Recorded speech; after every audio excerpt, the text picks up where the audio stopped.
ce que venait de dire Mandana. Bon, je ne connais pas la situation au Québec, mais la tendance aussi en France et en Europe, c'est de dire il y a un antisémitisme renaissant qui était logé dans l'histoire locale.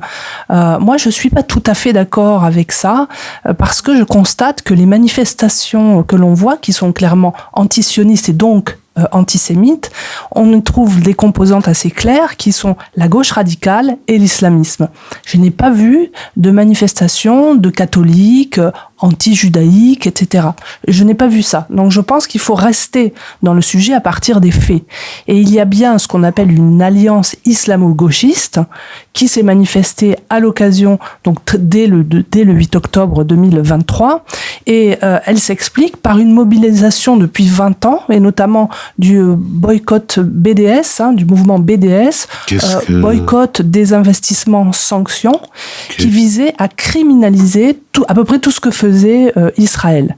Donc il y a eu une préparation. L'idée de génocide était déjà là. Ce qu'on a qualifié de génocide, et on s'aperçoit que c'était évidemment faux. Vous voyez les manifestations aujourd'hui, les Gazaouis ne sont pas en état de famine.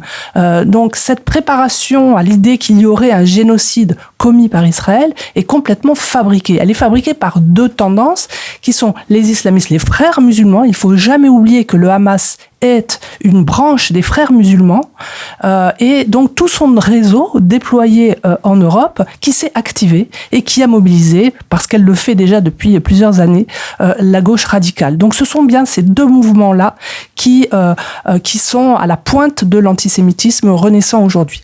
Il y a une chose aussi qui me gêne et qui est malheureusement propagée par les organisations juives elles-mêmes, qui est l'idée du retour de l'antisémitisme, et il faut combattre l'antisémitisme, etc. Mais ça sert à rien.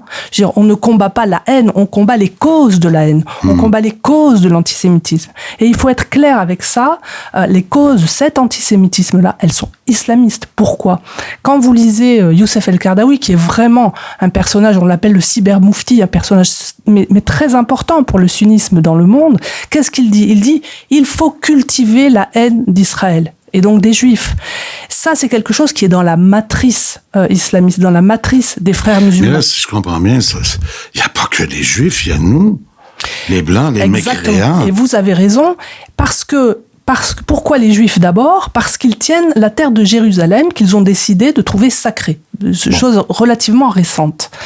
Et 48, ensuite, donc ça veut dire quoi ? Tant qu'on n'a pas libéré les terres islamiques les plus importantes, on ne pourra pas libérer les autres terres islamiques, c'est-à-dire celles qu'on a occupées, par exemple toute l'Espagne, le sud de la France, et peut-être aussi les autres. Quand on plante le drapeau de la Palestine, qui, je rappelle, fait référence aux 4 califats.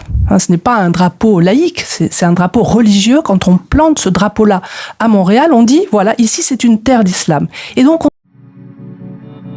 Radio Azul International, la radio sans frontières.